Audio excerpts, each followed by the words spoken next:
Perjanjian damai antara Amerika Serikat dan Iran terancam batal setelah Menteri Luar Negeri Iran Abbas Araghchi walk out dari pertemuan damai.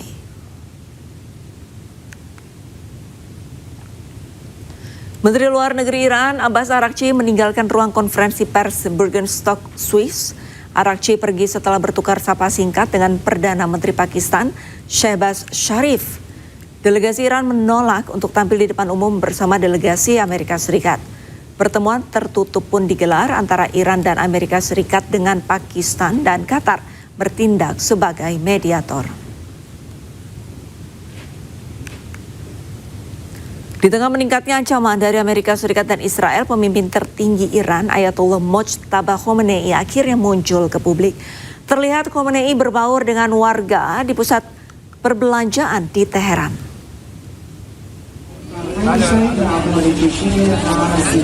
Pemimpin tertinggi Iran Ayatollah Mojtaba Khomeini membuat penampilan publik yang mengejutkan. Dalam rekaman yang beredar di media sosial, Khomeini terlihat mengunjungi sebuah pusat perbelanjaan di Teheran. Tanpa pengawalan ketat, kehadirannya pun menarik perhatian pengunjung. Dia juga terlihat mengantre untuk melakukan pembelian, berdiri bersama warga lainnya tanpa perlakuan khusus. Aksi ini dinilai sebagai pesan simbolis kepada dunia bahwa kepemimpinan Iran tetap merasa aman dan tidak terintimidasi oleh tekanan maupun ancaman dari pihak luar.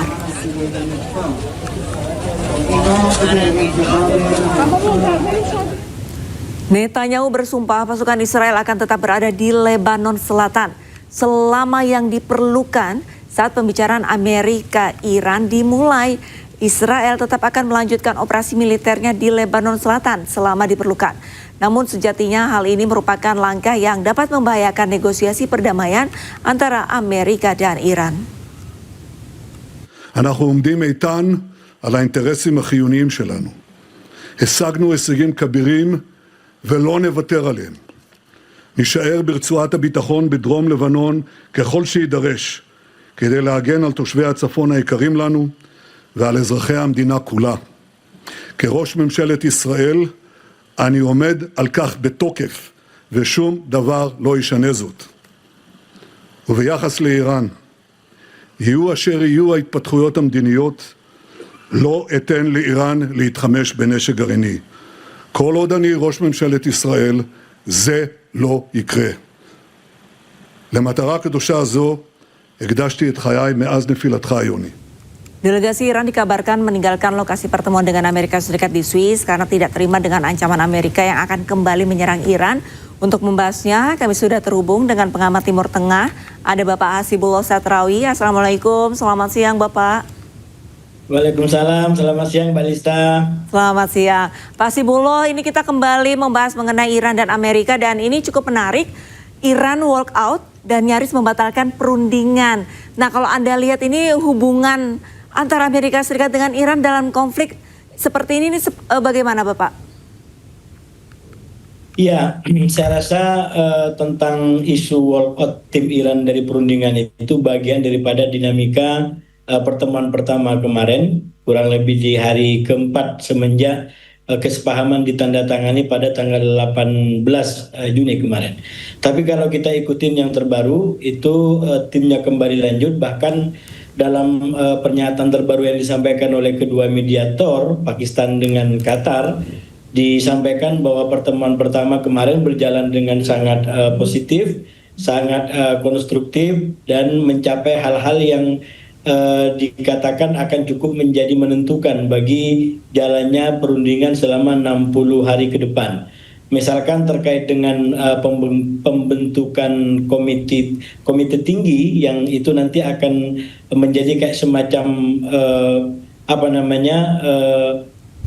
tim yang bisa memantau pelaksanaan daripada proses perundingan yang berlangsung, selain daripada panitia-panitia teknis terkait dengan isu-isu yang akan dibahas di dalam perundingan ini. Cuman memang Mbak Lista yang menjadi menarik gitu ya, bahwa pertemuan di Swiss ini disadari hanyalah melibatkan tim-tim yang bukan pengambil kebijakan. Nah, sementara kebijakannya itu ada di Amerika, ada di Teheran. Nah, itulah kemudian yang kemarin kita sempat menyaksikan adanya kayak semacam dinamika di Swiss karena adanya pernyataan dari Teheran dengan Amerika. Dari Teheran kita tahu bahwa ada pernyataan dari Presiden Iran terkait dengan katakanlah kemajuan di dalam perundingan ini, dan kita tahu di Teheran sendiri ada kelompok-kelompok yang lebih keras yang bahkan menolak gencatan senjata kesepahaman ini. Dan saya membaca bahwa Presiden Pezeshkian dalam pernyataan terakhir itu justru ingin menenangkan bahwa perundingan ini adalah jalan yang terbaik, jalan yang akan menguntungkan bagi Iran, walaupun pada waktu yang bersamaan itu seakan-akan memenangkan Iran. Nah, itulah kemudian yang dapat respon dari Presiden Amerika bahwa justru yang memenangkan daripada perundingan ini adalah Amerika, terutama terkait dengan isu bahwa Selat Hormuz ditutup akibat perkembangan yang terjadi di Libanon, sehingga memang ada pernyataan-pernyataan keras dari Trump termasuk ancaman bahwa akan menyerang kembali Iran kalau terus menutup Selat Hormuz. Begitu Mbak Lista. Tapi kalau misalkan Anda lihat dan Anda menilai Pak Hasibulo, untuk Iran walkout ini apakah merupakan strategi Iran untuk menaikkan posisi tawar-menawar demi mendesak komitmen Amerika terkait gencatan senjata di Lebanon itu sendiri? Ya, sebenarnya memang itu sikap Iran dari awal ya, bahwa Iran itu memasukkan Lebanon di dalam satu kesatuan kesepahaman ini, dan bahkan menjadikan penghentian perang ataupun eskalasi di seluruh front termasuk di Lebanon sebagai syarat. Nah, persoalannya memang kalau kita ikutin memang ada realitas yang berbeda di antara katakanlah Hizbullah dengan Iran dan Israel dengan Amerika. Kalau Hizbullah dengan Iran itu polanya akan lebih akan lebih tunduk kepada Iran karena ini hubungannya ada ideologis dan mereka memang milisi yang berada di bawah Iran. Jadi dalam hal ini akan lebih mudah bagi Iran untuk menambahkan komitmen bahwa dia bisa ngontrol Hizbullah. Tapi dalam konteks di Amerika, kalau dia ingin mengontrol Israel, rupanya tidak semudah yang dimiliki oleh Iran dalam konteks Hizbullah gitu. Karena kita tahu bahwa Israel dengan Amerika, walaupun katakanlah mereka sekutu dekat, tapi tetap aja mereka merupakan dua negara, dua bangsa, dua pemerintahan yang berbeda. Bahkan dalam beberapa hari terakhir kita melihat di antara kedua belah pihak ini ada perbedaan. Nah, sebenarnya kalau kita lihat paling tidak di level wacana, di level pernyataan, itu kan Presiden Trump Amerika sudah menekan dengan keras sekali kepada Netanyahu. Tapi sekali lagi Netanyahu punya karakter, Israel punya kepentingan, dan mundur dari Lebanon sesuai dengan kesepakatan ini itu bagi Israel adalah sebuah kerugian. Apalagi Israel tidak dilibatkan dalam perundingan ini, sehingga Israel memilih untuk melawan kepada Amerika daripada dia tunduk kepada Amerika. Nah, disinilah menurut saya konteksnya. Ini saya membaca ya memang Iran minta dari awal untuk Amerika memenuhi janjinya, tapi bagaimana caranya Amerika untuk bisa katakanlah memaksa Israel mengikuti apa yang dia mau.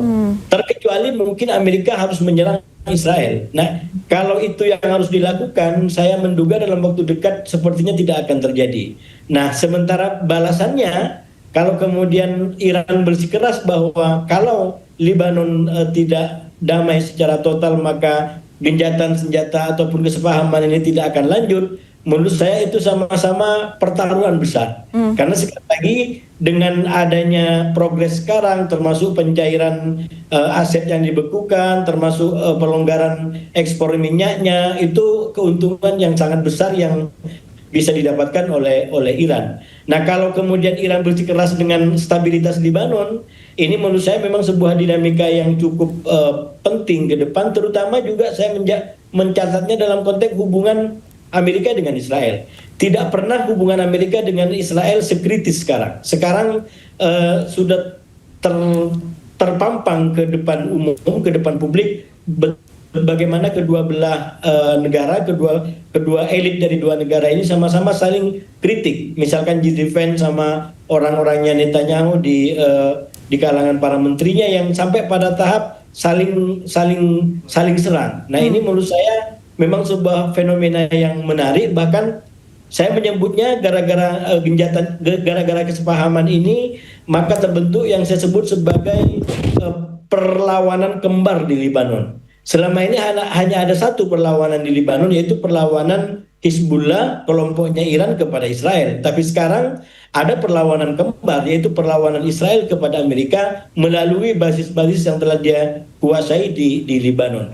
Nah sekarang ini menjadi perkembangan yang menarik menurut saya, bahkan lebih menarik daripada perang ataupun krisis Iran Amerika itu sendiri, karena sekali lagi belum pernah terjadi krisis yang sedemikian terbuka, bahkan cukup vulgar yang sekarang diperlihatkan oleh pembantu-pembantu Trump, bahkan Trump sendiri dengan elit-elit di Israel. Begitu Mbak Lista. Pak Hasibullah, kalau misalkan bisa dikatakan sebenarnya untuk kesepakatan damai dan juga perseteruan bisa dikatakan 4 negara ya Pak ya, Amerika, Israel, Iran, dan juga Lebanon, ini bagaikan benang kusut begitu. Di saat Amerika dan Iran tengah membuat kesepakatan, namun Israel tetap menyerang Lebanon begitu. Kalau menurut Anda, sebenarnya apakah kesepakatan damai ini akan benar terrealisasi? Dikarenakan memang di antara dua negara besar ini, Amerika dan Israel, juga mereka memiliki kepentingan masing-masing begitu. Antara Amerika dengan kepentingan Iran, Israel juga memiliki kepentingan dengan Lebanon. Apakah kesepakatan damai ini akan segera terrealisasi? Kalau kita lihat Israel, beberapa waktu lalu Benjamin Netanyahu juga sempat menyampaikan bahwa Israel tidak akan meninggalkan Lebanon dan tidak akan bisa dikatakan membiarkan Amerika bisa berdamai dengan Iran. Tanggapan Anda? Ya, saya rasa dengan adanya kesepahaman yang telah ditandatangani pada tanggal 18 kemarin, itu menunjukkan bahwa Amerika dengan Iran sudah sama-sama tidak tahan dalam tanda kutip dalam situasi yang tidak ideal. Sebenarnya kedua belah pihak sama-sama darurat, sama-sama ingin segera mengakhiri situasi yang saya sebut saling mencekik gitu. Kenapa? Karena Iran dengan melakukan blokade terhadap Hormuz itu jelas-jelas mencekik bukan hanya Amerika tapi warga dunia. Bahkan Amerika menyampaikan kalau itu tidak dibuka maka persediaan minyak global dalam beberapa minggu ke depan itu akan mengalami kekurangan yang drastis. Jadi itu konteks yang menurut saya kekuatan daripada dampak dari yang dilakukan Iran. Nah sebaliknya yang dilakukan Amerika juga begitu, dengan memblokade perairan dan ekspor minyaknya Iran, maka kemudian ini punya dampak terhadap persoalan ekonomi yang sudah sangat parah di Iran, memperparah keadaan yang ada. Nah oleh karena itu saya berpandangan ketika tanggal 18 kemarin itu ditandatangani, maka sebenarnya itu kayak semacam masing-masing melepas cekikannya untuk kemudian mengambil nafas ya, mengambil nafas, dan tentu saja ke depan tidak mudah bagi mereka. Jadi tapi sekali lagi kalau mereka tidak mengambil nafas takutnya malah kemudian berakhir untuk masing-masing gitu. Jadi saya melihat bahwa kesepahaman tanggal 18 itu adalah kondisi darurat yang mereka berdua ambil untuk kemudian bisa bertahan hidup, bertahan keadaannya, walaupun mereka sadar ke depan itu tidak akan mudah. Dan itulah kemudian yang menjadi tantangan dari hari ini dan kurang lebih mungkin 55 hari ke depan, yaitu untuk memenuhi klausul 60 hari. Karena sekali lagi memang ini berkaitan dengan jebakan-jebakan maut, keadaan-keadaan yang butuh keberanian, butuh komitmen, juga butuh dukungan dari para pihak. Misalkan soal Libanon tadi, menurut saya kalau itu mau dibikin sulit, ya itu tidak akan pernah ketemu komprominya gitu, karena masing-masing menjadikan Libanon sebagai kunci, bahkan ranjau untuk menjebak pihak lain. Tapi kalau betul-betul ini mau dijadikan sebagai solusi, menurut saya bisa ditempuh jalannya gitu. Karena saya selalu kasih pengandaian, Libanon itu dengan Iran terutama itu seperti barang di atas perahu. Jadi kalau mau barang itu berhenti stabil, maka perahunya dulu yang harus didiamkan. Nah, perahu itu adalah bagi saya perang Iran, Amerika dan Israel. Jadi kalau perang Iran, Amerika dan Israel sudah stabil, maka sebenarnya sudah tinggal satu langkah bagaimana untuk menyelesaikan barang di atas perahu ini. Saya tanpa bermaksud merendahkan Lebanon menyamakan dengan barang. Maksud saya pada konteks hubungannya di antara perahu dengan barang tadi. Nah, memang ketika mau menangkan Lebanon, maka yang harus dijadikan sebagai prinsip adalah bagaimana memenangkan Lebanon, bukan memenangkan Israel, bukan memenangkan Hizbullah. Kalau sekarang ini kan yang menjadi pertaruhan bukan Lebanon sebenarnya. Yang menjadi pertaruhan itu adalah apakah yang akan menang Israel atau Hizbullah. Lebanon sebagai negara justru dikorbankan. Kalau Lebanon sebagai negara dimenangkan, maka yang pertama tentu Hizbullah sebagai menjadi bagian daripada Lebanon itu diajak untuk bicara bagaimana caranya agar terjadi kesatuan nasional dan jangan lagi ada negara dalam negara. Berarti memang senjata Hizbullah harus diberikan kepada Lebanon yang telah menjadi sebuah negara seutuhnya. Dengan catatan memang nanti segala macam tantangan yang dihadapi oleh Lebanon sebagai negara itu akan dihadapi sungguh-sungguh. Dalam hal ini tantangannya adalah Israel gitu. Kalau sekarang kan ini persoalannya saling meminjam tangan gitu. Jadi otoritas Lebanon tidak mampu menghadapi Hizbullah, maka dia berusaha untuk menggunakan tangan Israel untuk mengambil senjatanya Hizbullah, ya, untuk melucuti Hizbullah. Sebaliknya juga sama, Israel mau menggunakan tangannya otoritas Lebanon untuk bisa menghancurkan Hizbullah. Karena itu mereka saling menggunakan tangan dan itu yang dilawan oleh Hizbullah dan Iran gitu. Jadi sebenarnya kalau ini mau dibikin mudah, sebenarnya bisa dibikin mudah, yaitu dukung otoritas Lebanon, perkuat otoritas Lebanon, dan dalam konteks Lebanon yang kuat, maka nanti dia akan berhadapan dengan Israel ketika Israel melakukan katakanlah semena-mena, termasuk yang saya bilang bukan hanya semena-mena kepada Lebanon, tapi juga kepada Gaza. Nah, itulah kemudian yang saya sampaikan di beberapa tempat, Mbak Lista, bahwa menyelesaikan konflik soal Israel bukan hanya di negara-negara ini, tapi juga persoalan utamanya yaitu kemerdekaan Palestina dan pengakuan terhadap Israel. Kedua hal itu tidak dilakukan, maka negara-negara sekitar akan saling terikat, akan terkait dalam konflik seperti sekarang.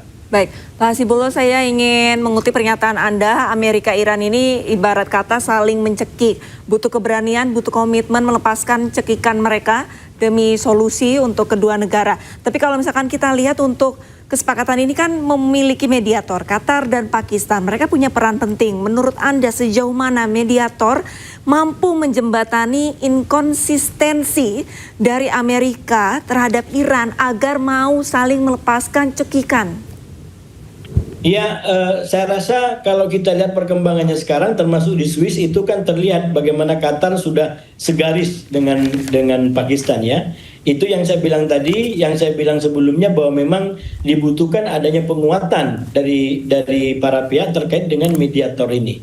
Dan menurut saya pembeda daripada perundingan sekarang atau pencapaian sekarang adalah karena sudah menggunakan duo mediator. Saya masih berpandangan kalau ini mau menjadi lebih efektif, lebih bagus, ya memang mau tidak mau harus melibatkan lebih banyak lagi negara. Karena sekali lagi yang dihadapi adalah Amerika yang punya paling tidak klaimnya, punya segalanya, punya kekuatan paling kuat di dunia, punya pengaruh paling kuat di dunia. Jadi apa yang bisa menjadi alat penekan bagi Amerika kalau cuma 1-2 orang? Nah, kalau cuma 1-2 negara, saya melihat terus terang memang ada faktor daripada penguatan mediator, terutama dari sisi Qatar, tapi tetap ada yang paling banyak menurut saya perannya dalam perkembangan yang ada sekarang itu karena kepentingan darurat dari kedua belah pihak, yaitu Amerika terutama, yang sudah sampai pada tahap itu udah tidak bisa lanjut dengan terus melakukan cekik-mencekik seperti ini, dan itu terbukti